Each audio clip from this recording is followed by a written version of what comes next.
Hello dear students, स्वागत है आपका हमारे यूट्यूब चैनल पर। स्टूडेंट्स, आज के इस वीडियो में हम बात करेंगे कक्षा 8 विषय सामाजिक विज्ञान के नागरिक शास्त्र एवं राजनीतिक जीवन 3 अध्याय 4 के कानूनों का समझ, जिसके पाठ्य पुस्तक में पूछे गए प्रश्नों का हम आज के इस वीडियो में एनसीईआरटी के तहत जो सॉल्यूशन करेंगे उनको हम लेकर के आए हैं। चलिए शुरू करते हैं। पहला प्रश्न है, कानून का शासन पद से आप क्या समझते हैं? अपने शब्दों में लिखिए। अपना जवाब देते हुए कानून के उल्लंघन का कोई वास्तविक या काल्पनिक उदाहरण दीजिए। तो आंसर लिखेंगे, कानून का शासन भारतीय संविधान का एक प्रावधान है जिसमें कहा गया है कि स्वतंत्र भारत में सभी लोग कानून के समक्ष समान हैं।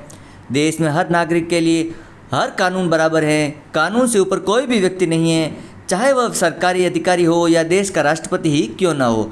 किसी भी अपराध या कानून के उल्लंघन की एक निश्चित सज़ा होती है। सज़ा तक पहुंचने की भी एक नियम प्रक्रिया होती है जिसमें व्यक्ति का अपराध साबित किया जाता है।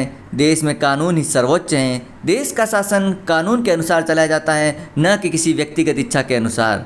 चलते हैं अगले प्रश्न संख्या 2 की तरफ। प्रश्न संख्या 2 है, इतिहासकार इस दावे को गलत ठहराते हैं कि भारत में कानून का शासन अंग्रेजों ने शुरू किया था। इसके कारणों में से 2 कारण बताइए। तो आंसर लिखेंगे, 2 कारण हैं। पहला है, औपनिवेशिक कानून मनमाना था। दूसरा है, ब्रिटिश भारत में कानून के विकास में भारतीय राष्ट्रवादियों ने महत्वपूर्ण भूमिका निभाई थी। चलते हैं अगले प्रश्न संख्या 3 की तरफ। घरेलू हिंसा पर नया कानून किस तरह बना? महिला संगठनों ने इस प्रक्रिया में अलग अलग तरीके से क्या भूमिका निभाई, उसे अपने शब्दों में लिखिए।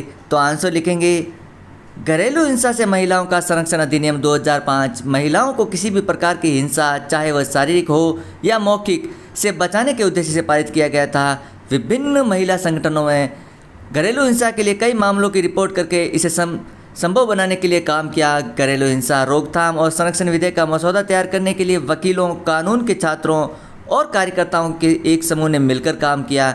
इसके अलावा राष्ट्रीय महिला आयोग सहित विभिन्न संगठनों ने संसदीय स्थायी समिति के समय प्रस्तुतियाँ दी थी। चलते हैं अगले प्रश्न संख्या 4 की तरफ। अपने शब्दों में लिखिए कि इस अध्याय में आए निम्नलिखित वाक्य प्रश्न संख्या 44 से 45 से आप क्या समझते हैं? अपनी बातों को मनवाने के लिए उन्होंने संघर्ष शुरू किया दिया। यह समानता का संघर्ष था। उनके लिए कानून का मतलब ऐसे नियम नहीं थे जिनका पालन करना उनकी मजबूरी हो। वे कानून को उनसे अलग ऐसी व्यवस्था के रूप में देखना चाहते थे जो न्याय के विचार पर आधारित हो। तो आंसर लिखेंगे, आज़ादी से पहले भारत को ब्रिटिश सरकार द्वारा निर्धारित नियमों का पालन करने के लिए मजबूर किया गया था। नियमों का सेट समान मनमाना था, इसलिए राष्ट्रवादी ऐसा कानून चाहते थे जो भारतीयों और ब्रिटिश लोगों के लिए एक जैसा हो और जिसका पालन करना केवल भारतीयों पर थोपा गया न हो। राष्ट्रवादी तो ऐसा कानून चाहते थे जो न्याय के विचार पर आधारित हो। इस प्रकार स्टूडेंट्स, ये चैप्टर कंप्लीट होता है एनसीईआरटी कक्षा 8 का अध्याय 4 कानूनों की समझ। और हाँ स्टूडेंट्स, यदि आपको ये पीडीएफ रूप में डाउनलोड करना है तो आपको डिस्क्रिप्शन में दिए गए वेबसाइट के लिंक से आप इस पीडीएफ को डाउनलोड कर सकते हैं।